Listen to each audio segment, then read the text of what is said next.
po si Mr. Noel Arcabalin. Ang major ko po actually ay BSIT, Industrial Technology, major in Automotive. Kaya ako nakakapagturo kasi nag-take ako o nag-took up ako ng Certificate of Teaching sa UMAC. Kaya, at nakapasa naman ako sa LET, kaya ako nagtuturo ngayon. So, more than 14 years ako sa industry. So, this is my 6 years in teaching at the Kalayaan National High School. So, at present, ako yung OIC property custodian ng school. What is waste management? Ang waste management, ito ay isang sistema o pamamaraan kung paano kokolektahin at itatapon ng wasto ang mga kalat na nalilikha ng eskwelahan o maging sa bahay o sa industry. Yung trash, di ba, so, pwede sa mga recyclable. Yan.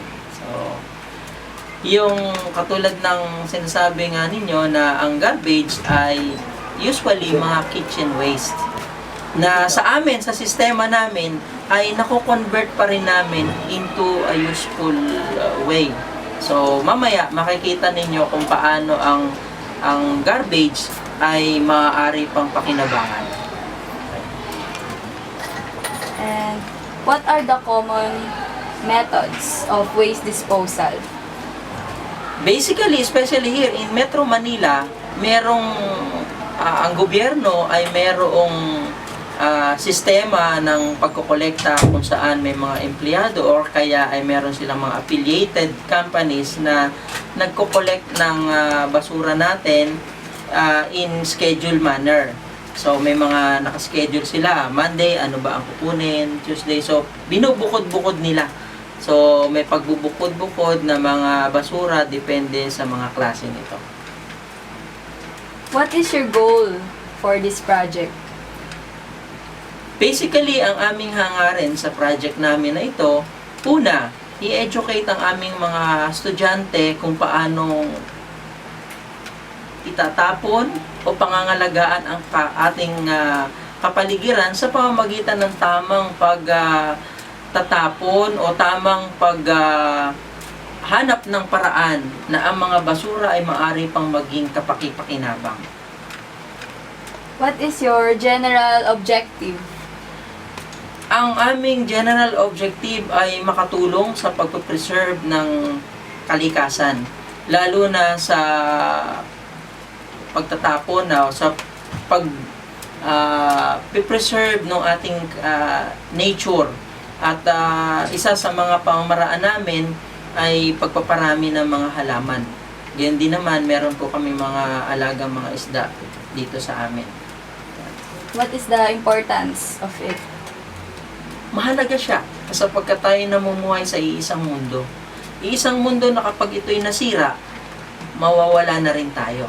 Kaya't ang bawat tao, ang bawat Pilipino, or bawat nilikha sa mundo, dapat magkaroon ng malasakit at magkaroon ng pamamaraan sa simple or komplikadong pamamaraan na kung saan makakaambag siya sa pagtataguyod ng ating inang kalikasan na siya namang sandigan ng ating buhay o kinabukasan. What are the types of waste management?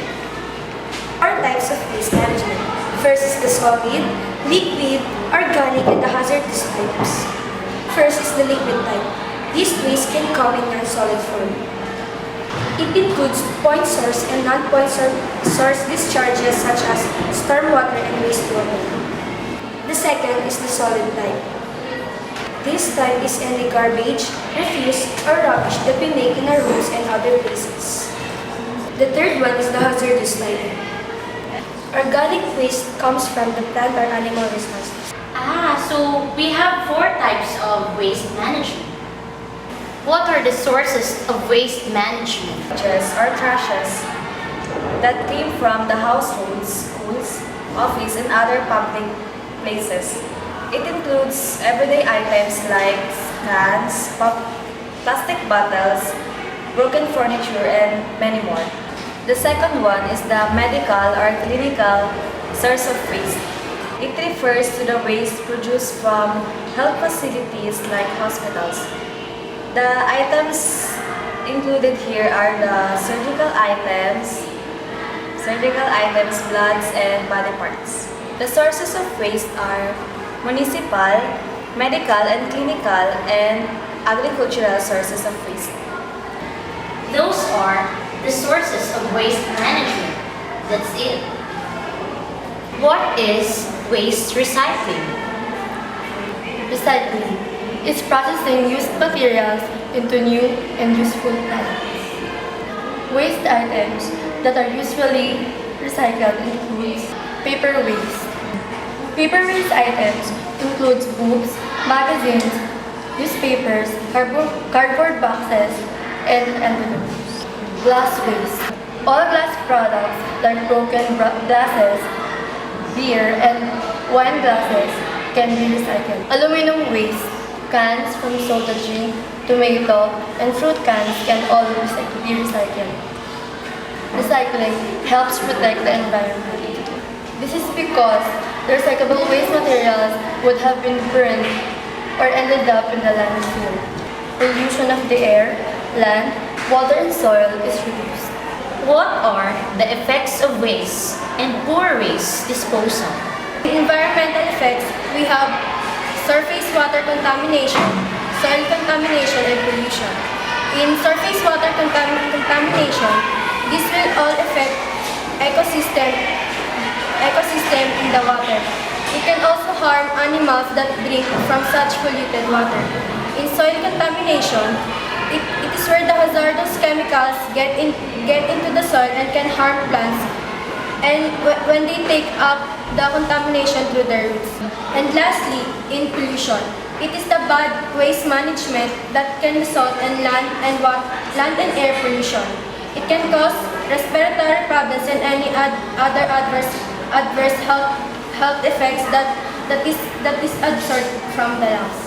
What are the major types of waste generated in schools? The major types of waste generated in school are, first, food waste.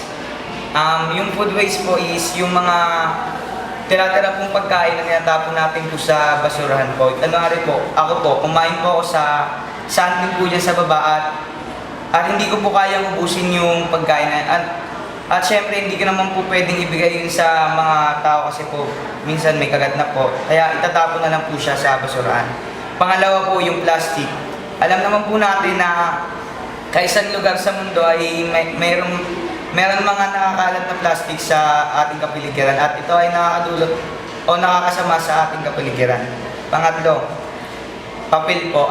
Yung papel po is the number one na kailangan ng mga students.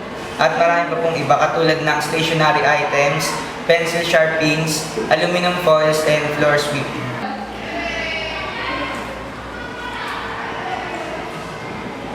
Okay, as an officer of Eco Savers Club, can you please tell me the rules and regulation of your Eco Savers Club? Please do, Mr. President.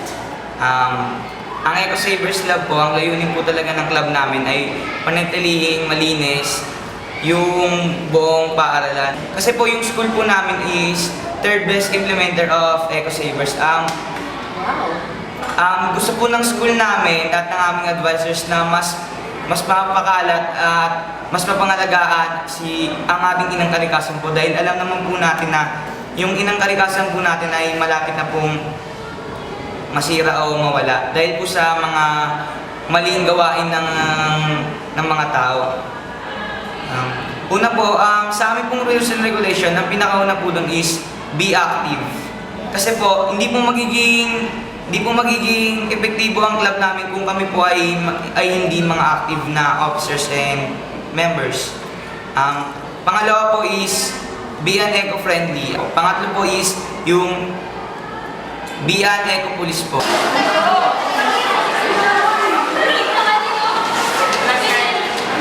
Ang management ay nagkaroon ng mga initiative, lalo na yung naging malakas yung panawagan sa tinatawag nating urban gardening. So kaya makikita ninyo po na kami po ay meron na rin iba't ibang halaman, kahit ang mga halamang gamot or mga ornamental plants, may mga prutas na rin kami na dati po ay wala. Meron kaming mga gulayan. Okay? So, malaki na ang in-improve ng aming school, bagamat alam namin na kulang pa ito. Okay? So, dito naman po yung kasama sa programa namin na ginagawa namin para sa waste management. So, nilagyan namin sila ng segregation. Medyo nilagyan namin ng konting art kung saan pwede silang parang nagbabasketball. Yan. So, ito po ay iniipon at pagka mapupuno na ay amin po itong ibinibenta. Ang napagbibentahan po namin ay binibigay po namin sa Eco Saver Club na siya naman po namamangala ng mga programa at yung pagbibigay ng informasyon sa mga kapwa nila estudyante. So, ito po yung aming MRF na kung saan dito po namin nilalagak ang iba pang mga recyclable materials na kumbaga patapon na pero maaari pang ibenta at pakinabangan. So, katulad po nito, ito po ay nakalaan na para ibenta within this month para malinis na uli siya. Ito nga pinopromote po namin sa school ang aquaponics na kung saan ito pong ilalim, ito po ay fish pond. So meron kami mga tilapia po dito. So yung ibang harvest namin ay binibigay po namin sa aming feeding. Kapansin-pansin na yung taas, meron po kaming mga halaman. So meron tayong mga gabi. Ibig sabihin po kasi, ang tubig na nagmumula po dito, iniaakyat po papunta doon sa tulong ng motor na di kuryente na siya namang nagsusustain ng tubig para doon sa mga halaman. So, ang tawag po dyan, aquaponics.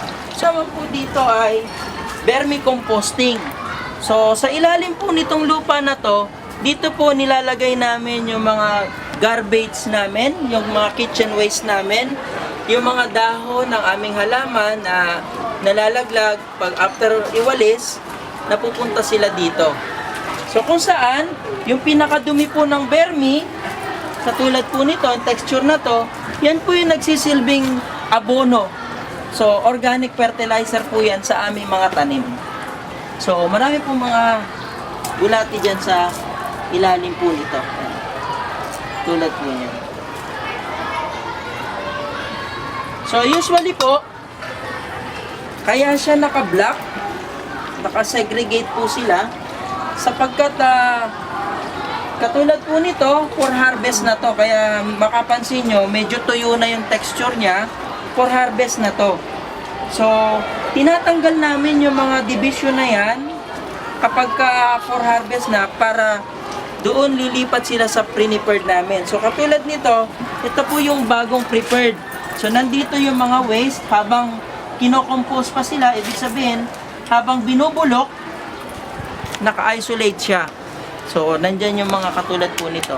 So, doon, ibig sabihin, na proseso na yon, nabulok na yon, yung nakikita nyo sa ibabaw na to, yan na yung mga vermicompost o vermicast. So, yan na yung abono, pataba. So, ang pag-harvest niyan, gumagamit po kami ng bistay sa construction para makuha lang namin yung pinaka-vermicast. So, ito yung pinakang vermi-juice. Sinasahod namin, may exhaust po tayo dyan. Merong screen para hindi makalabas yung bulate. Ito mismo pataba na to. So, diretso po ito, ididilig po natin sa halaman. So, ito mismo pataba na. Kaya mapapansin nyo, marami kaming halaman at idinidilig namin yan. So ito yung ilan lamang sa mga hakbang ng eskwelahan para ma-preserve o makatulong kami sa tamang pag-i-implement ng waste management. Ito po ginagamit din para sa composting. Composting, ibig sabihin yung mga kitchen waste para bulukin bago ilagay doon sa vermicompost natin. Kailangan kasi bulok na sila, decomposted na, bago i-transfer doon. Kasi doon pa lang yan kakainin ng bulate. Okay? So, ito yung ginagamit naming imbakan. So, pag puno na, iniikot lang din ito. Pag puno na, iniikot siya, dinidiligan,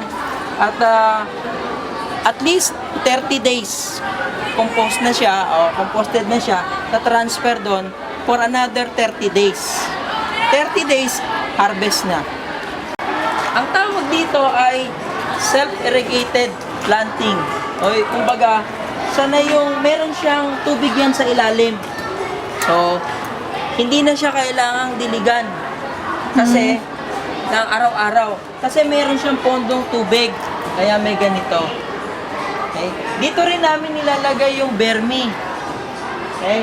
So, mapapansin nyo, malulusog ang ating mga halaman. So, yun yung mga mumunting hakbang namin para makatulong sa pag-preserve ng kalikasan kasi obvious na nangangailangan tayo ng tubig. So, yun, paraan ng aming pagtitipid. So, sana ay makatulong itong aming pinakita sa inyo, mga mumunting hakbang namin sa pagtulong sa pag-preserve ng kalikasan. Sana matularan ninyo at kung meron kayong suggestion or comment para mas ma-improve pa namin, bukas palad po namin tatanggapin. So, muli pa, maraming salamat po.